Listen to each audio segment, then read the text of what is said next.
భారత రాజ్యాంగ నిర్మాత భారతరత్న డాక్టర్ బిఆర్ అంబేద్కర్ 134వ జయంతిని పురస్కరించుకుని రంగారెడ్డి జిల్లా బడంగపేట మున్సిపల్ కార్పొరేషన్ పరిధిలోని ఆల్మాస్గూడ చౌరస్తా జయశంకర్ కాలనీలో ఉన్న అంబేద్కర్ విగ్రహానికి బీఆర్ఎస్ పార్టీ మాజీ కార్పొరేటర్ ఏనుగు రామరెడ్డి పూలమాలలు వేసి ఘనంగా నివాళులర్పించి భారీ కేకును కట్ చేసి పేదలకు పంచిపెట్టారు. ఈ సందర్భంగా వారు మాట్లాడుతూ డాక్టర్ బిఆర్ అంబేద్కర్ చేసిన కృషి వల్లే నేడు ప్రజలందరూ స్వేచ్ఛ సమానత్వంతో సుఖ సంతోషాలతో వర్ధిల్లుతున్నారని కొనియాడారు.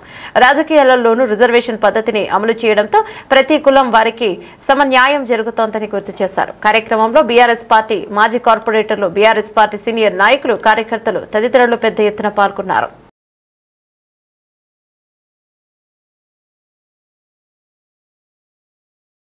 ఈరోజు ఏర్పాటు చేసినటువంటి అంబేద్కర్ జయంతి సందర్భంగా అల్మాజ్గూడ చౌరస్తాలో అంబేద్కర్ జయంతి సందర్భంగా అందరూ యువకులు, అల్మాజ్గూడ యొక్క యువకులు అందరూ పాల్గొనడం జరిగింది. అక్కడ కూడా పార్టీలకు అతీతంగా అంబేద్కర్ జయంతి అందరూ కూడా స్వాగతించి అందరూ కూడా పాల్గొనేదడం జరిగింది. ఇవాళ జయశంకర్ కాలనీలో కూడా అంబేద్కర్ జయంతిని సందర్భంగా అందరూ కూడా కాలనీ వాసులు అందరూ కూడా రావడం జరిగింది. కావున అంబేద్కర్ గారు రాసిన రాజ్యాంగాన్ని పట్టుకొని రాజ్యాంగాన్ని ప్రకారంగానే ఈ రోజు రిజర్వేషన్లు వస్తున్నాయంటే అంబేద్కర్ రాసిన రాజ్యాంగ ప్రకారంగానే మేము కూడా ఒకసారి కార్పొరేటర్ అయినామంటే అంబేద్కర్ గారు రాసినటువంటి రాజ్యాంగాన్ని ప్రకారంగానే ఈ రోజు మా యొక్క రిజర్వేషన్ చేయడం జరిగింది. ఆ రిజర్వేషన్ ద్వారానే నేను కూడా ఒక కార్పొరేటర్ అవడం జరిగింది. అది ఎవరు అదృష్టం అంటే అంబేద్కర్ గారు రాసిన రాజ్యాంగం ప్రకారంగానే ఈ రోజు కూడా వాటికి ఖచ్చితంగా కూడా అందరు కూడా రిజర్వేషన్ పొందుతారు అంటే అది అంబేద్కర్ రాసిన రాజ్యాంగమే. కాబట్టి ఇవాళ కూడా ఇంతకుముందు గౌరవనీయులు మాజీ సీఎం కేసీఆర్ గారు అంబేద్కర్ విగ్రహాన్ని ఏర్పాటు చేయడం ఖచ్చితంగా తెలంగాణలో అతిపెద్ద విగ్రహం ఎక్కడైనా ఉంది అంటే అది కేసీఆర్ పెట్టిన ఘనత అది కూడా టీఆర్ఎస్ కి దక్కుతుందని చెప్పేసి అందరి ముఖంగా తెలియజేస్తున్నాం. ఈ రోజు ఒక అంబేద్కర్ ఒక గౌరవం నిలబడిందంటే సిటీలో నడిబొడ్డున కనపడుతుంది అంటే అతిపెద్ద విగ్రహం ఏదైనా ఉంది అని అంటే అది కేవలం అంబేద్కర్ గారిది అని చెప్పేసి ప్రజాముఖంగా తెలియజేయడం జరుగుతుంది.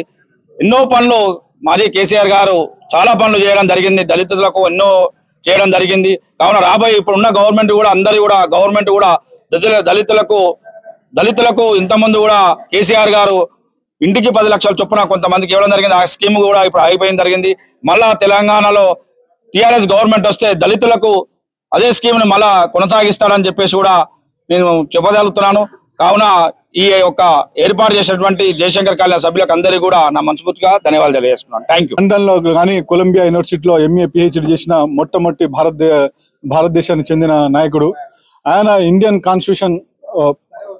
కాన్స్టిట్యూషన్ రాయడానికి 2 సంవత్సరాల 11 నెలల 18 రోజులు పట్టింది. దాదాపుగా 60 దేశాల కాన్స్టిట్యూషన్స్ అంతా చదివి క్లుప్తంగా ఇండియాకు సరిపోయే అంత సవరణలు తీసుకొచ్చి ఇవాళ కాన్స్టిట్యూషన్ లో యాడ్ చేయడం జరిగింది. అలాగే ఇవాళ జపాన్ నుంచి అత్యంత పరిస్థితులకు సంబంధించిన సవరణలు తీసుకురావడం జరిగింది. మరియు అమెరికా నుంచి ప్రాథమిక హక్కులు తీసుకురావడం జరిగింది. మరియు ఆస్ట్రేలియా నుంచి ఉమ్మడి జాబితా సంబంధించిన తీసుకురావడం జరిగింది. కెనడా నుంచి ఒక స్ట్రాంగ్ కేంద్ర ప్రభుత్వం ఉండాలని ఇవాళ అలాంటి సవరణలు వివిధ దేశాలను చదివి ఇవాళ ఇవన్నీ ఒక ఇండియన్ కాన్స్టిట్యూషన్ తయారు చేయడం జరిగింది.